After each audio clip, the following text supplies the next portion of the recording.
Yo yo yo! Salut les terfeuses, salut les terfeurs, bienvenue pour un nouveau pronostic de Benoît Requin. Ok, place au pronostic du quintet du samedi 6 avril, direction Paris-Vincennes pour le prix Kerjak. 3 attelés, 2700 mètres, 15 partants, réunion 1, course 4, indice de confiance 3 sur 5.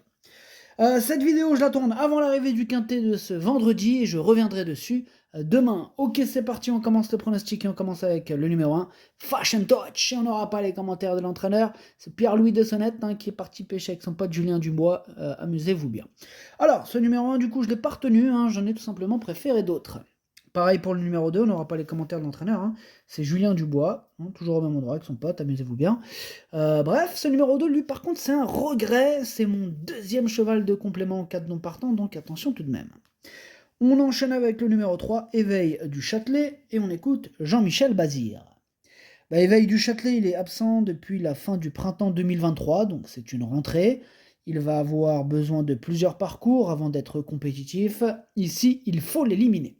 Bon, vous avez entendu Jean-Michel Bazir, il faut l'éliminer, on peut le rayer sans risque, c'est d'ailleurs ce que j'ai fait, je l'ai rayé.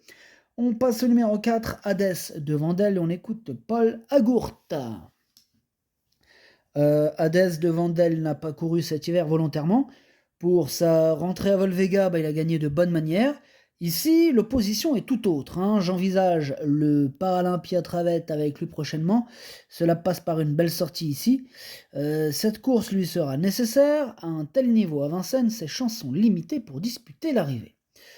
Pareil pour ce numéro 4, lui non plus je l'ai pas retenu, sachez qu'il est sur ma petite liste, même le chef et le capitaine de ma toute petite liste, il y en a que deux sur cette liste. Voilà, donc lui est en tête dessus. On passe au numéro 5, Vitale Ciotola, et on écoute Bilo Jepson. Pardon.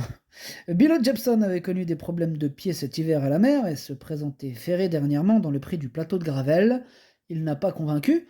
Il est revenu à Grosbois après cette tentative. Sa forme ne fait aucun doute et il peut être déféré des quatre pieds. Face au meilleur, il faudra lui masquer l'effort le plus longtemps possible. Il est capable d'accrocher une place. Alors, pareil pour ce numéro 5, lui non plus, je ne l'ai pas retenu. Par contre, c'est lui mon gros regret, c'est lui mon cheval de complément, cas de partant, attention, possible cassage en vue. On enchaîne avec le numéro 6, Gamet de Liton, et on écoute Hugues Lévesque. Gamet de Liton s'est montré très accrocheur dans le prix du Bois de Vincennes pour conserver la 4e place. Il vient de courir à 2 reprises et est désormais revenu au mieux. Samedi, il affronte une opposition encore plus relevée. Certes, il aime prendre le train à son compte, mais nous allons sans doute changer de tactique et attendre. Une place en pareille société me satisferait. Eh bien, lui, voilà, enfin un que je retiens dans ce pronostic. On commence avec ce numéro 6 que je retiens, en toute fin de combinaison, mais que je retiens quand même. Faites attention à lui, en plus il devrait avoir une petite cote sympathique, donc attention. On passe au numéro 7, Use and Toil, et on écoute Vitale Ciotola, toujours et encore. Usain Toll, il a intégré mon écurie après sa 3e place dans le prix du Bois de Vincennes. Il était déjà à Grosbois cet hiver avec son entraîneur Gennaro Casillo. Il est resté au mieux, mais l'opposition est encore plus relevée ce samedi. Il faudra cette fois se montrer moins offensif et patienter. Il a encore une belle carte à jouer. Moi, il me plaît bien ce numéro 7. Je l'ai gardé et je l'ai mis, pour être exact, 6e. On passe au numéro 8, Innamarosa, et on écoute Laurent Claude Abrivard. Innamarosa, il a encore très bien tenu sa partie dans le Grand Critérium de Vincennes à Cagnes. Bon, elle répète toutes ses courses, c'est une valeur sûre. Elle est toujours aussi bien physiquement, même si elle n'est pas très démonstrative. Ce sera une question de parcours, mais elle doit prendre une part active à l'arrivée. Eh bien, ce numéro 8 fait partie de mes préférés. Je l'ai mis très haut, je l'ai mis 2e. C'est une première chance dans cette épreuve. On passe au numéro 9, Elvis du Vallon, et on écoute Charles Cuillet. Elvis du Vallon n'avait pas un programme facile cet hiver à Vincennes. Nous avons tenté notre chance dans les 2 premières baies, mais la tâche était trop compliquée et nous lui avons accordé un break. Il revient bien et sa 2e place à Caen dans le prix de Covicourt est encourageante. Samedi, il retrouve une opposition relevée, mais nous effectuons le déplacement avec quelques ambitions pour les places. Il me plaît bien ce numéro 9, mais je l'ai gardé en bout de combinaison. Et attention à lui, en plus il devrait avoir une petite cote sympathique. Donc attention tout de même. On passe au numéro 10, Anna Desmolles, et on écoute Laurent Claude Abrivard. Anna Demol nous a rassurés lors de son retour à l'athlé à Caen. Elle a donné un bon coup de rein. Elle possède des moyens dans la spécialité, elle l'a déjà montré. L'opposition est plus forte ici. À l'entraînement, elle me paraît très bien et sur la montante, elle devrait réaliser une bonne valeur et peut prétendre se placer. Attention à ce numéro 10 hein, que je n'ai pas retenu, on ne peut pas tous les retenir, mais il peut surprendre. Hein. Voilà, mais bon. Il est à l'arrière de ma petite liste des possibles troubles faits. Il intéressera les amateurs de champ réduit après question de feeling. On enchaîne avec le numéro 11, Éclat de gloire, et on écoute Loris Garcia. Éclat de gloire a eu un très bon comportement dernièrement à Caen, même s'il a été distancé pour avoir empiété. Il a désormais 2 courses dans les jambes après avoir été arrêté et revient bien. Je n'ai pas le choix des engagements et cette course va lui permettre d'arriver au mieux pour de prochaines sorties. Il ira ensuite en Italie, à Milan ou à Naples pour la loterie.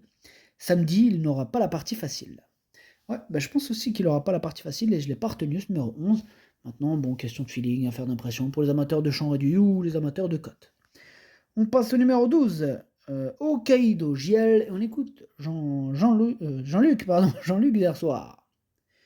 Hokkaido JL avait le droit de marquer le pas hein, dans le prix de Paris après un meeting chargé, d'autant que le rythme était très élevé ce jour-là. Il a repris de la fraîcheur depuis et fait la monte. Il n'est donc pas spécialement affûté, ne sera pas D4. Il peut malgré tout accrocher une place, hein, il aura pour objectif les Ducs et le René Ballière. Oui, sur sa grande classe, Hokkaido JL, hein, même dans ces conditions, peut en faire souffrir plus d'un sur sa route. Hein. Je l'ai mis 5e. On passe au numéro 13, Hussard du Landré, et on écoute Benoît Robin. Hussard du Landré, il a terminé son meeting par une belle victoire hein, dans le prix de Paris. Il a décompressé 3 semaines ensuite et débuté la saison de monte. Il est très bien à l'entraînement, il me paraît prêt à fournir une belle valeur d'entrée de jeu. C'est un groupe 2 qui arrive bien dans son programme. On va courir notre chance à fond. Sur ce qu'il vient de montrer, il dispose d'une première chance. C'est tout simplement lui mon préféré. Bien sûr que c'est une première chance, hein, il peut bien sûr tous les battre. On passe au numéro 14, Élite Beaufour, et on écoute Jean-Michel Bazir. Élite Beaufour, il a couru à 2 reprises cette année. Il sera déféré des 4 pieds. Ici, il va devoir se contenter d'un chèque, l'opposition parmi les chevaux d'âge est d'un très bon niveau. Élite Beaufour, hein, bien connu, hein, que j'ai mis 4e. Et on termine donc avec le numéro 15, Hookerberry. Et on écoute Nicolas Bazir. Hookerberry, il avait hérité d'un mauvais numéro à Cagnes et s'est retrouvé piégé en épaisseur. Il n'avait pas démérité hein, pour autant. Il avait sailli quelques fois auparavant et je l'ai trouvé plus réveillé. Il n'avait pas couru à cette époque l'an dernier, mais la saison de monte chez Franck Leblanc, lui avait déjà fait du bien. Il y a 2 ans, il va se présenter au top, hein, je pars confiant. Il est confiant Nicolas Bazir avec Hookerberry, hein, donc il pourrait frapper un grand coup samedi dans ce prix Carjack. D'ailleurs, je le pense aussi, je l'ai mis 3e. Le pronostic, ça donne 13, 8, 15, 14, 12, 7, 9, 6. Merci d'avoir suivi cette vidéo. N'hésitez pas à mettre un pouce bleu si la vidéo vous a plu. Pour accéder à tous mes tickets pour la course du Quintet, rendez-vous directement en description de la vidéo. À jouer avec modération. Bonne chance. Chopez-le-moi. Ciao.